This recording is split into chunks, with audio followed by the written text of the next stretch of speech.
fairly regular appearer on a panel like this at either AHA or OAH over the years. So I'd say first that I, as a journalist, am grateful to the historical profession for being, compared to other disciplines, reasonably friendly and welcoming toward us. It would seem that's increasing over time. I sort of have to do with two other disciplines pretty often, political science and sociology. And I would say I'm most likely to get invited to a historians group, second most likely, way less, to a political scientists group, and least likely to a sociologist group, where the level of tension between journalists and academics tends to be quite high. I want to spend these few minutes mostly talking about how we work differently and how maybe we can learn things from each other. Although I hope the gravamen of my remarks, and this may not be the right audience to do this for, because I imagine there aren't a lot of journalists out there, is to be more critical of journalists and talk about how we can do a better job in our forays into history. I was a history and literature major as an undergraduate at Harvard. I don't have any formal academic training beyond that in history, but I was, very lucky in my undergraduate education, being taught by people like David Donald, Roy Rosenzweig, who just recently died, Alan Brinkley, who's now my boss as provost at Columbia, and a bunch of other names you would know.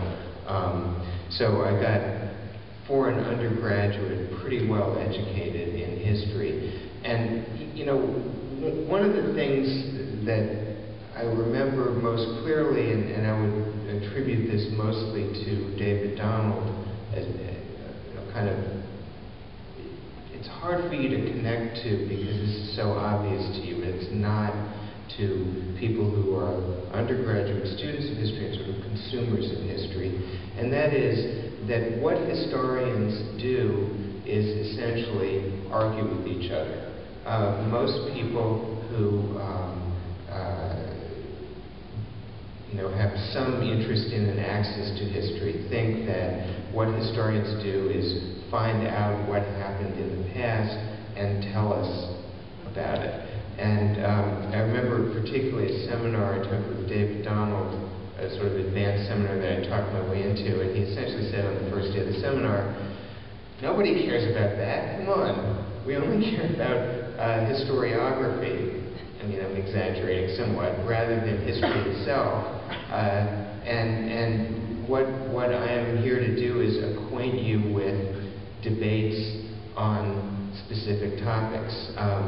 This was, it was lucky because I was studying, I'm Southern myself, I'm very interested in race relations. I was studying with a distinguished Southern historian. This was in the day when Time on the Cross was being published, and Jordan Roll was being published, and so I felt like suddenly I was being given a spectator seat into a really quite grand debate between the great figures of the profession on what slavery really was and really meant. And obviously they were doing a lot of archival work, but the key point as a difference between historians and journalists, well, a couple of key points.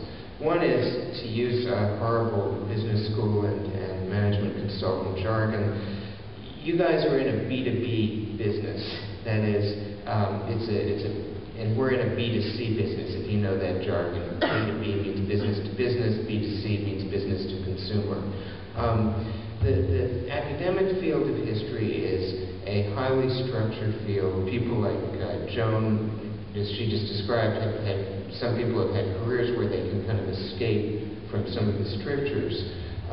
But essentially, the default thing that happens is you specialize, or prominent, etc.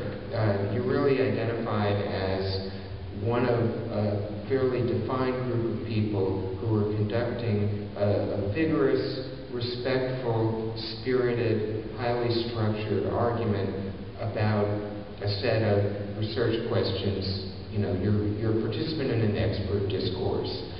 You might hope that your work reaches a wide public, but what you essentially do is participate in that discourse and try to move it forward. And in that sense, you know, what historians do is not all that different from what physicists do, let's say, or what astronomers do, or what economists do. There is a notion of, at any given moment in whatever is your particular specialty in the audience, what are the more settled questions, what are considered to be the more pressing and interesting research questions. You can't be in a field and not know the literature, and a lot of what you do is try to make a significant contribution in advancing the discourse in your field, you know, to a place a few steps ahead of where it had been. And, you know, journalists, if they even know about this as a sort of construct of history, have a fairly dismissive attitude about it. I think it's pretty inspiring in a way, the idea that a lot of people all over the country, all over the world, are involved in this sort of collective enterprise that truly transcends institutional and geographic boundaries, that there's an atmosphere of at least some mutual respect, and a sense that knowledge is being accumulated and a conversation is being moved forward. Just as a sort of obvious example, I'd cite the topic that I just wrote a book about, Reconstruction, where you know, 2-3 generations of professional historians working over 50 years in war have completely changed our understanding of an, you know, incredibly important moment in American history. So I don't think this is a, you know, silly, obscurantist, et cetera, process.